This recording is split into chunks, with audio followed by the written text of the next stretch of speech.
everybody, it's Jenna Allen with Mental Health Today, and I am super excited because I know I did say last video that we were going to talk about bullying, but I actually wanted to change that up a little bit because I've kind of already talked about bullying in the jealousy versus admiration video, so I actually want to do I've like released this on my SoundCloud. It's called Dating Expectations and the realistic expectations and not realistic expectations, and how sometimes our expectations can actually limit our chances of finding somebody that might be great for us.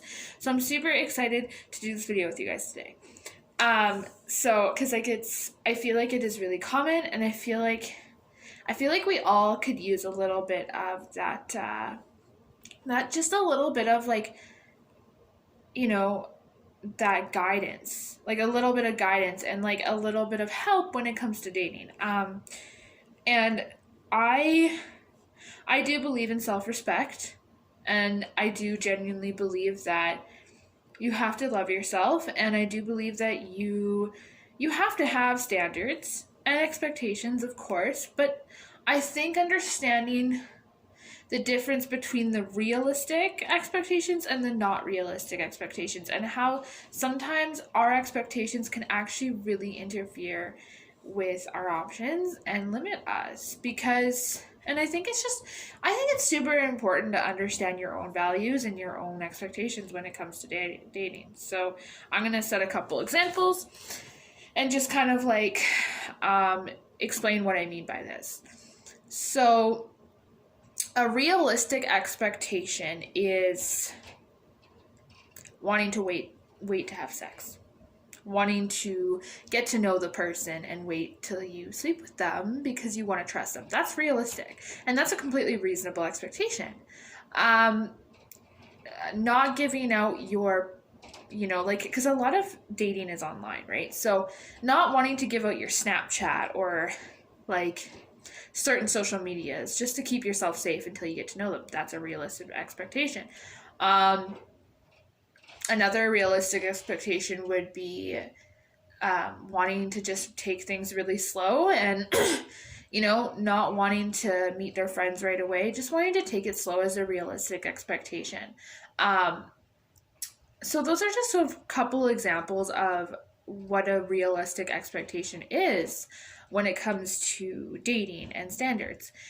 Now, an unrealistic expectation would be expecting the guy to give up his entire friends and family to be with you. And I know this is kind of a very common thing in people, not just in women, but in men. I feel like as people, and I can speak from experience because I've done this too, and I feel like a lot of expectations can come from being controlling, actually, and just wanting to be catered to all the time. And I used to be super stubborn when it came to these kind of things. I'd always be like, no, I want to be romantic with the guy all the time, but I found out it was my codependency at the time. So I realized, okay, that's just not realistic. And I think a lot of people get confused with when you're in a relationship, a lot of people think you become one, but you're separate people sharing a life together. That's all it is. And I think when people learn to understand that you are your own person, I think the better off their relationships would be. For me, I want to have my own life, and that's kind of why I like being single, to be honest, because I get to be my own person. I get to do what I want. I get to, go to school and make time for my friends. I don't have that constant worry about somebody, which is kind of nice. But yeah, it does get lonely and stuff here and there, but it's definitely nice having my own freedom. And you should always have that, whether you're in a relationship or not. You should always be able to have your own life. And I think I think a lot of the times we get into relationships with people and we automatically think and assume they're like really amazing people. Even after you've been seeing someone for 3 months, you don't really know. Like, and that's the sad thing about dating is you never really know if it's gonna work out. Even if you are together for 20 years, it still could end. And that's what's scary about dating is like you never really know what's gonna happen. And so a lot of us tend to turn these like we date people, and this is common in men and women. We date people, and when they become toxic, we try to fix them and change them and make them into the people we want them to be, and that's how our relationships end up failing. And I think understanding to get yourself, I think that a big thing that I would really suggest to those kind of people is get your mind out of looking at someone like a project. You know what I mean? Try to, if you have to control them and fix them, then that's clearly a big red flag that they're not ready for a relationship. Like, you should not have to fix somebody. They should automatically just be wanting to thrive and wanting to grow. And some people just aren't there yet, and you can't force that. So I think expecting somebody to be somewhere and them not, that's not a realistic expectation. And like, you need to like understand that like you should want to be with somebody because you want to be with someone because you enjoy being with them. And if you're a healthy couple for a couple months and then shit goes south because he did something wrong or you did something wrong, like, and it just continues to escalate and nothing ever works out between you and it's just falling apart, like, that's when I would really start questioning your relationship.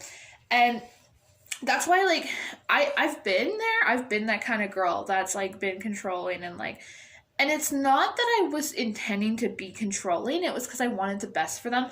But you have to understand that like you can't change a person, only they can change themselves. And that was the biggest lesson I learned with dating, and why I really do think it's so important to take that time to be single. Like, it is lonely at first. Like, I've been single for almost 7 months actually now.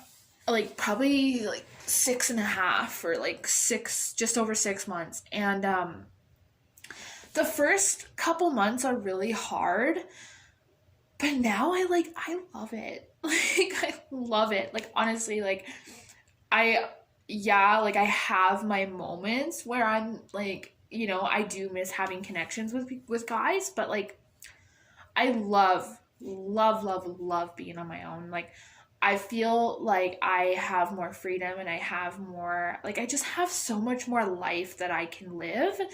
And I'm also the type of person that gets attached pretty quickly. Like, I'm usually that type of person.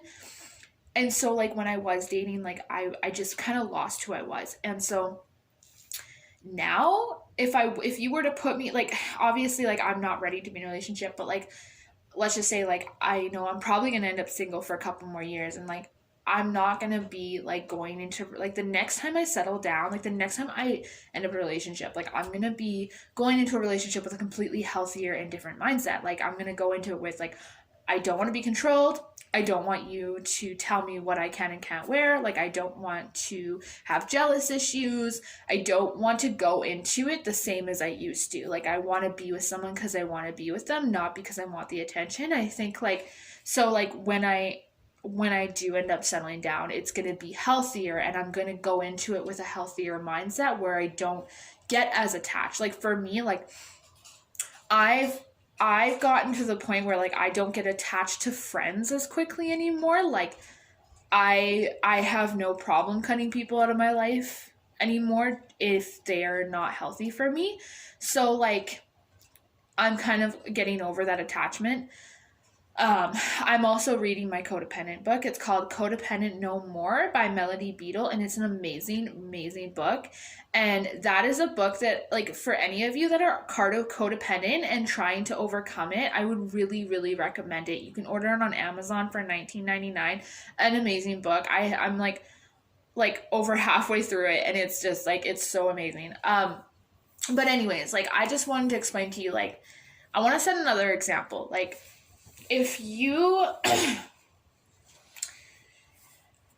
how do I explain this? Okay, like I did a podcast on this, like on my SoundCloud. So I'm just gonna I'm gonna try to wrap it up here soon. But when I say unrealistic expectation, what I mean by that is like,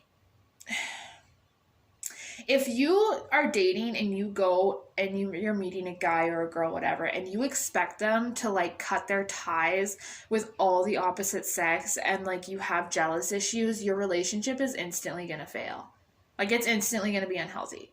So I think that's why I really recommend to those people, women and men, to really take some time to be on their own and be single, to work on your own personal growth before you enter a new relationship. Because if you're going into it with jealousy issues and you already have to check his phone, like that's not really as much of him as much of you trying to heal, right? So I just, because like you're not, like when you go into relationships with jealousy issues, you need to understand that you are setting yourself up for a really toxic relationship, and you're limiting yourself too, right? And you don't want to limit yourself. You want to have fun dating. You like, do yourself a favor and take that spare time to heal and get to know yourself before you date.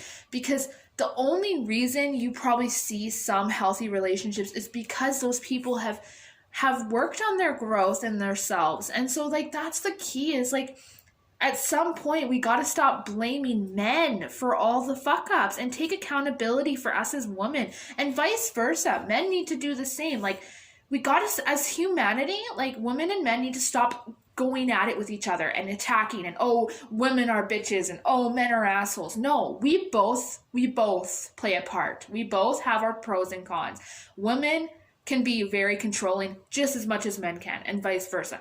Women can be super obsessive and clingy just as much as men can. We both have a part to play, and I think it's super important to take accountability for your part in your relationship. And it's so like for me, I will always like, if I probably will never be friends with people that just bash men and think men are like the worst thing in the world, just because I mean, I believe in equal rights. I believe in equality, and I believe that us women and men both play a part, and I will never be friends with people that encourage me to be a shittier person, or just blame everyone. You know what I mean? Like I'm such a different person now, and I'm very, very cautious who I hang out with. So because of that reason, just because of many reasons actually, but that's pretty much all I have for you today. I just really wanted to get that message out there, and stay tuned because I have a lot of topics coming up in this year. Super excited. And check out my SoundCloud. It's the same title as my YouTube channel, Mental Health Today, and I will see you guys next week on Mental Health Today. Bye.